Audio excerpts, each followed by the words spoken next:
মাদ্রাসা বোর্ডে দশম শ্রেণীর উমাইয়া বংশ থেকে একটি 4 মার্কের প্রশ্ন উত্তর। প্রশ্নটি হচ্ছে, দ্বিতীয় ওমরের কয়েকটি কাজ লেখো, অথবা ওমর বিন আব্দুল আজিজ কি কি কাজ করেছিল। তো উত্তরটি এবছরের জন্য প্রশ্নটি এবছরের জন্য খুবই গুরুত্বপূর্ণ। তো উত্তরটি আলোচনা করার পূর্বে অবশ্যই আমি তোমাদের অনুরোধ করবো, যারা এখন পর্যন্ত চ্যানেলটি সাবস্ক্রাইব করেনি তারা অবশ্যই চ্যানেলটি সাবস্ক্রাইব করে দিও।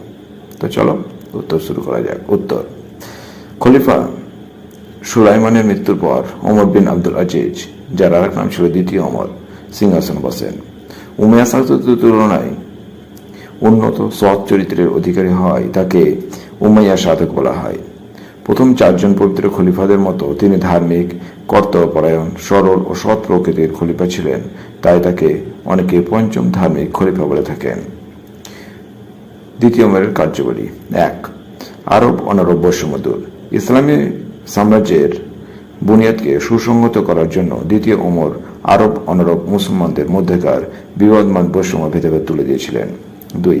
অমুসলমানদের প্রতি উদারতা।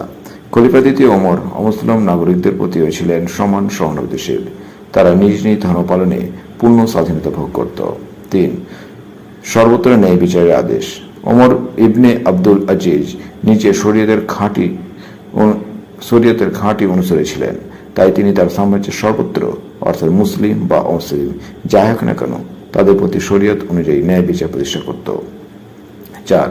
হাদিস শাস্ত্র সংকলন।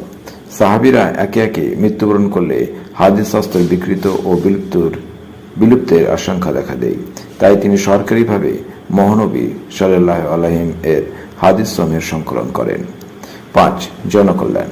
হযরত ওমর জনগণের উন্নতির জন্য কৃষি, ব্যবসা, বাণিজ্য, যাতায়াত, সরাইখানা প্রভৃতি জনহিতকর কার্যগুলির দ্বারা সর্বত্র সমৃদ্ধির জোয়ার এনেছিল।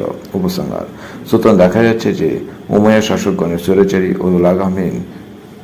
ও শাসনের লাগামহীন